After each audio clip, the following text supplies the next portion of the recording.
Salam sejahtera bagi semua saudara-saudari dalam Tuhan.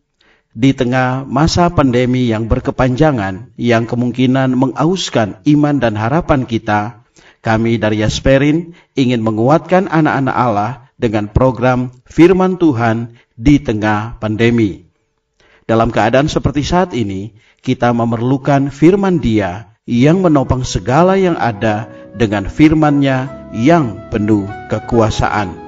Kasih karunia Tuhan Yesus menyertai kita semua.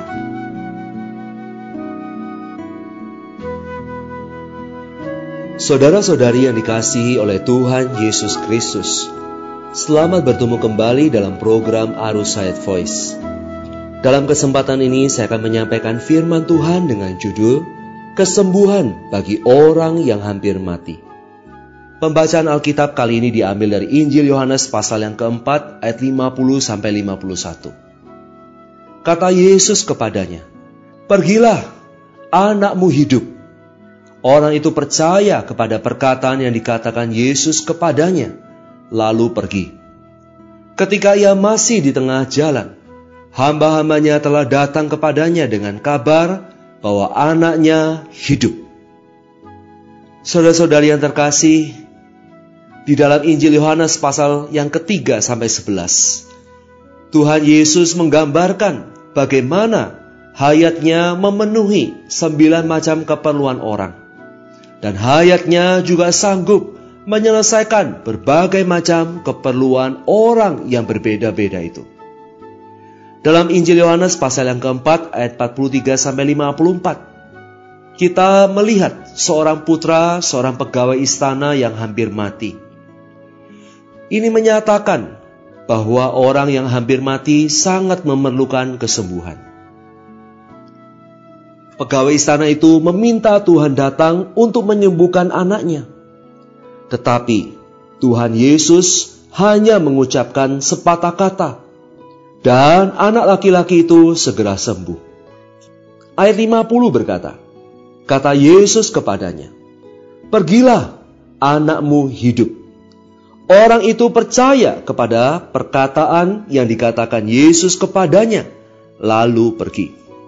Kemudian dalam ayat 51-53, pegawai istana itu percaya kepada perkataan yang keluar dari mulut Tuhan.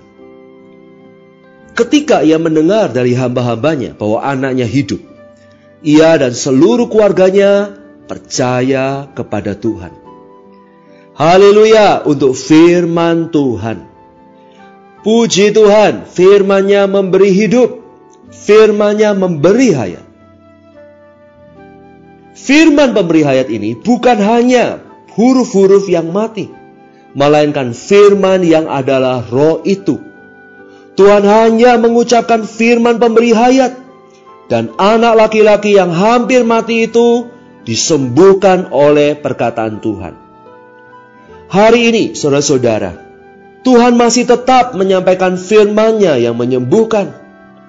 Ketika orang-orang yang hampir mati melalui iman menerima firman yang memberi hayat ini, mereka mendapatkan penyembuhan hayat. Saat firman pemberi hayat itu ditransfusikan ke dalam kita, tak peduli kita sadar atau tidak, keadaan kita tidak akan tetap sama. Firman pemberi hayat itu menyebabkan perubahan yang real, penyembuhan yang sejati dalam kehidupan kita. Orang-orang yang hampir mati itu melalui iman menerima firman dan disembuhkan oleh hayat yang terkandung di dalam firman. Dalam prinsipnya, ini adalah mengubah maut yang ada di dalam kita menjadi hidup, menjadi hayat. Kekuatan maut yang mematikan itu dikalahkan oleh hayat. Puji syukur kepada Tuhan atas hayat-Nya yang menyembuhkan, dan atas firman pemberi hayat yang menyembuhkan segala penyakit kita.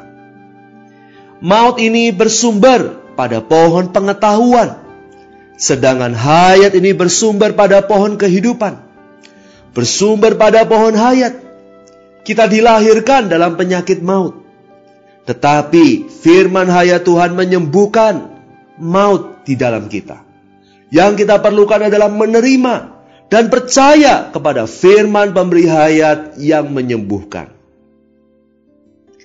Peristiwa penyembuhan terhadap anak pegawai istana itu menunjukkan bahwa kita tidak perlu berkontak dengan Tuhan secara jasmani, secara fisik. Asal kita ada firman Tuhan, sudahlah cukup saudara-saudara. Meskipun kita tidak mengalami hadir Tuhan secara fisik saudara-saudara, asalkan kita ada firman-Nya dan pekerjaannya, itu sudahlah cukup. Dan tidak ada yang lainnya yang lebih diperlukan lagi. Asal kita mempunyai firman Tuhan, saudara-saudara, kita pasti akan diselamatkan dan dipenuhi oleh Tuhan. Haleluya, firman-Nya cukup untuk menyembuhkan dan menyelamatkan kita. Sebagai contoh, para saudari memerlukan kesembuhan atas emosinya yang tak seimbang. Mengapa para saudari mudah sekali menangis? Mungkin karena ada penyakit dalam emosinya. Karena itu memerlukan kesembuhan hayat Tuhan.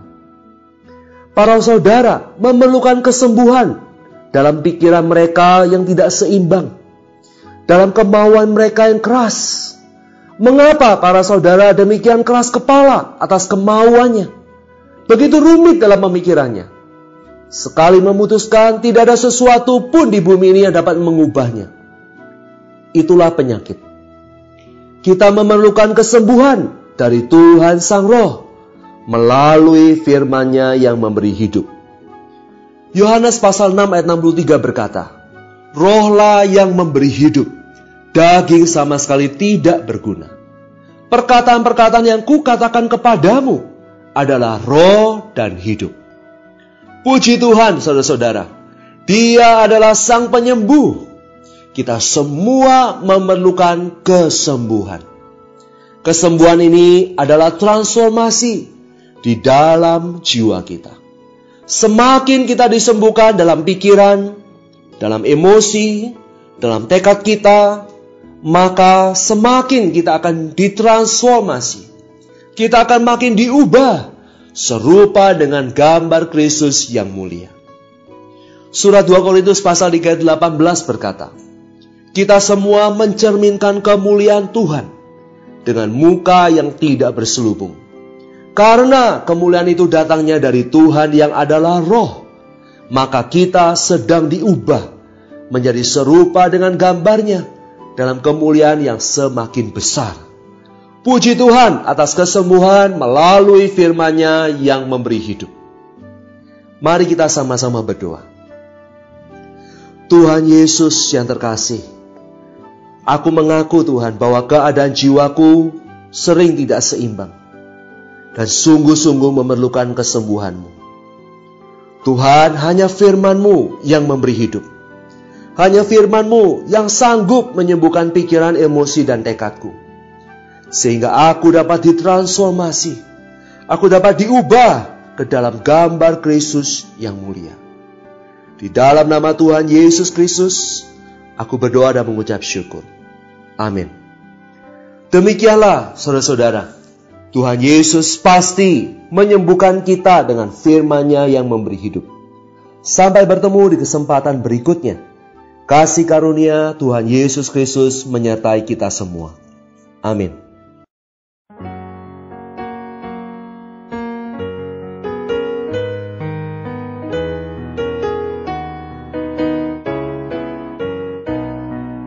Yesus nolongku, Dialah segalaku, penolong ajaib penuh simpati, yang menjagaku lewat bahaya. Yesus nolongku yang perkasa. Tuhan Yesus untuk aku, Yesus untuk aku setiap waktu. Waktuku sehat ataupun sakit, waktuku kaya ataupun miskin, waktu hari terang atau berawan, Yesus untukku sejahteralah. Yesus untuk aku, Yesus untuk aku setiap waktu. Dialah bentengku dan perisaiku, Dialah hayatku, sinar terangku, Dialah pelopor dan pelindungku. Yesus untukku, ku terlindung. Tuhan Yesus untuk aku, Yesus untuk aku setiap waktu. Dialah nabiku, imam rajaku, Dialah air hayat dan makananku, Dialah kebenaran dan sandaranku. Yesus untukku, ku selamat. Tuhan Yesus untuk aku, Yesus untuk aku setiap waktu. Waktu gembira ataupun susah, waktu ku rugi ataupun untung, di mana saja Dia akan menunjang. Yesus untukku hingga kekal. Tuhan Yesus untuk aku, Yesus untuk aku setiap waktu.